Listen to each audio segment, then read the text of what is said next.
Everything comes from the land. Our language, our foods, our plant medicines.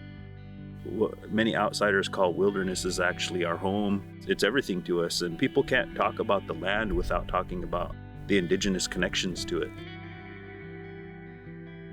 In all of our food ceremonies, we start with water, chush or kus.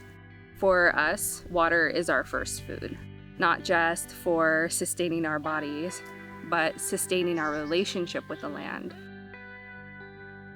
I've gotten to know the land out here as a whitewater rafting guide for a few years now, and the more time I spent on it, the more I learned about the native connections to these places, and more recently, the history of dispossession and displacement.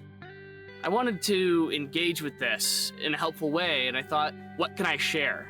And obviously, that was rivers and rafting. So in 2021, Tiana, Josiah, and I, along with a few other exceptional Native educators and other community partners, came together and ran a 5-day educational program via Whitewater Raft for Native youth. Wanting to build on this heart work is where Pandion was born. Indigenous populations are humanity's best example to have a sensitive relationship with its landscape. That's an important example to be aware of and consider in your own life how you can mirror some of the relationships that these indigenous populations carry. This is something that all of us need, because the big picture socioecological problems we face nowadays aren't just indigenous issues, they're human issues. And Pandion believes that the start of solving these problems lies in indigenous vision, voices, and values. The core of our work is about homecoming and cultural revitalization, but it's also about youth job training and empowerment.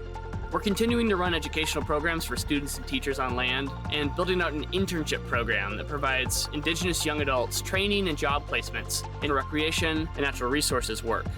Because ultimately, this all comes back to the youth. With a trip like this, it's healing to a level that we don't even know. That helps them connect to the landscape. That helps them with their identity. That helps me in my engagement with them to connect with the landscape in that way. I will be reflecting on that experience probably into elderhood. And I hope that our kids get to reflect on experiences like that and have that help them be their best elder.